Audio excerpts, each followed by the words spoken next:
The language is very carefully controlled. There are things that you cannot say and things that you can't say.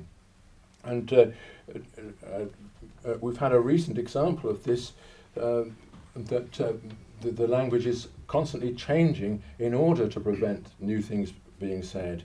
This is the case of Germaine Greer, who came to speak in one of our universities. Now, she was one of the original radical feminists who believed that that men really are oppressive, that women as a sex have lived under the thumb of the other sex, the unfair sex, which is mine, and that she has made her life out of propagandizing this and showing the extent to which the male is assumed as the dominant cultural figure in our literature, in painting, music and so on.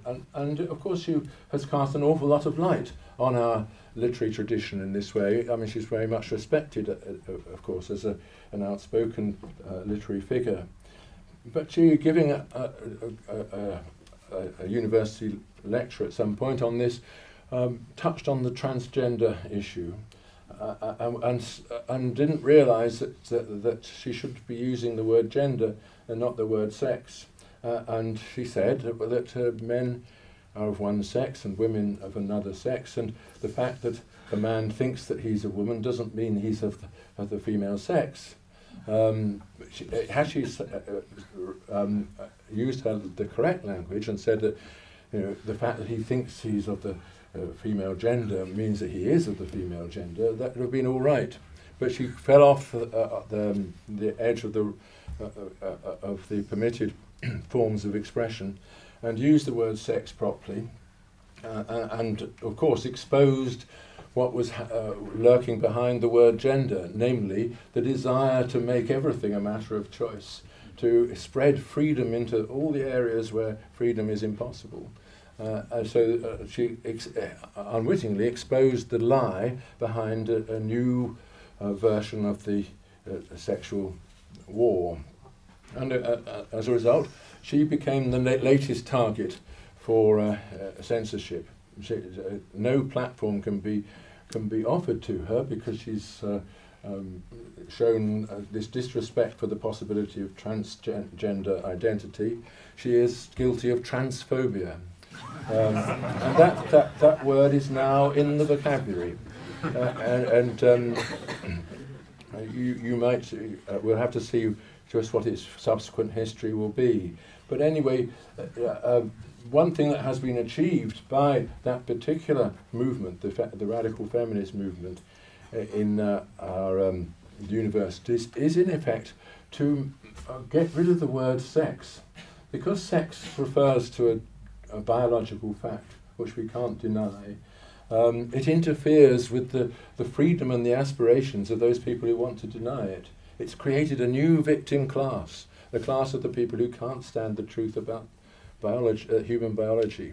So it has been replaced by the word gender, and now you will see on all official forms, you know, the word sex doesn't appear. In my passport, I'm of male gender. Insofar as I've ever thought about what gender I am, I have thought, well, you know, it would be nice to be more feminine than I am. You know, that does seem like something that you can choose, but as for my sex, no. Meus amigos, para quem não conhece, esse daí era Sir Roger Scruton, dos autores da primeira prateleira do pensamento conservador. Eu tenho alguns de seus livros que, na verdade, são muitos, mas muitos mesmo.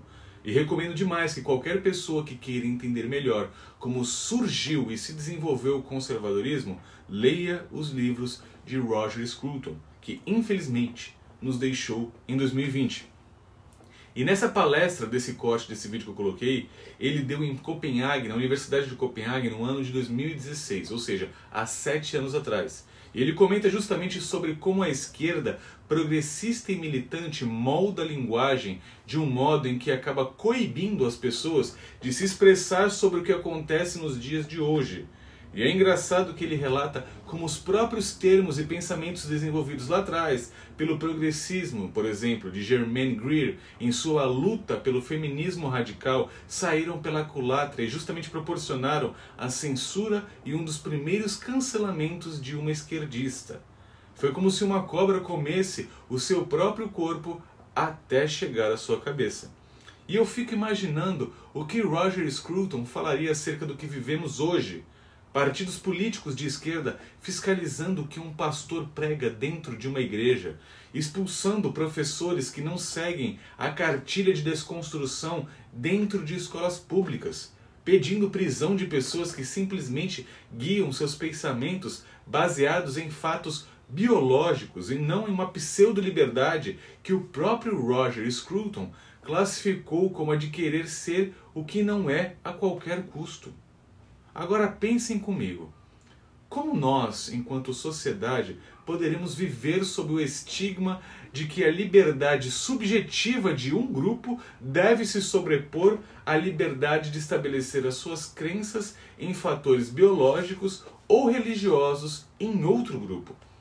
Todos reclamam acerca das radicalizações de esquerda ou direita. Agora, embora não seja minha área, principalmente porque no ensino médio eu passei raspando em física, imaginem um objeto sendo empurrado por uma determinada força de um grupo de pessoas.